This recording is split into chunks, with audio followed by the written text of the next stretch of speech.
the teaching of the great tree.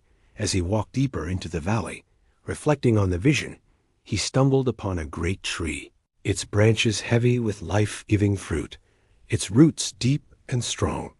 Birds nested in its limbs, animals gathered beneath its shade, and vines curled around its trunk in an embrace of life. Drawn by its presence, Dain approached, and as he placed his hand upon its bark, he felt the pulse of the web within it. The tree spoke, not in words, but in knowing. He understood then the lesson it offered. One who plants for himself eats for a season. One who plants for others feeds generations. Dain came to see that the people, though grateful, had lived only in the present, taking what they needed, but never planting for what might come. They had survived, not yet learned to sustain. A tree like this, strong, generous, ancient, had surely saved countless lives, just as it had saved his. Its fruit, its shade, its hidden roots drawing water from deep within the earth, each a quiet gift, offered freely. The web had not been severed by hatred, but by forgetfulness. Not by fire, but by absence. Neglect had undone what reverence once maintained. If the land was to heal, the people must become more than gatherers. They must become stewards once more, planters of shade they may never sit beneath, keepers of roots that would outlive their names. From the base of the tree, he gathered many seeds, enough to fill his sack, and vowed that wherever he traveled, he would plant them, not for himself, but for those yet to come. The offering of spores. Dain rose and returned to the village of the Earthkeepers, his steps steady, his purpose clear.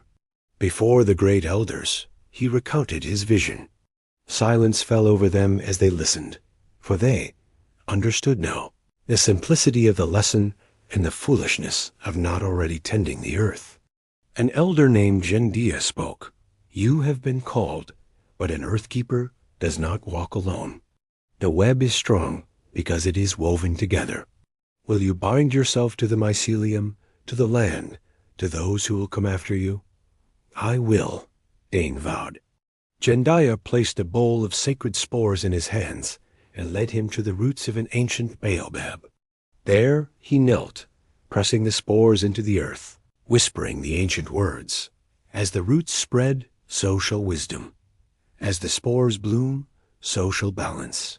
As the mycelium endures, so shall we. The wind stirred. The tree, though silent, seemed to exhale. Dain was no longer just a healer. He was an Earthkeeper. The journey begins. That night, Dain stood at the edge of the firelight, watching the stars above the Rift Valley.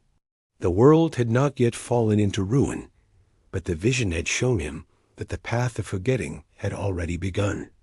He could not wait. He could not stay. At dawn, he would set out to find those who had lost their way, to guide them back, to teach them balance, to plant the spores of renewal before the sickness of the world became too great to heal. As he turned, he felt the pulse of the web beneath his feet. And in the distance, unseen but ever present, the buffalo of Revelation walked on, leaving behind the wisdom of the fungi for those who would seek it. And so the journey of the Earthkeeper began.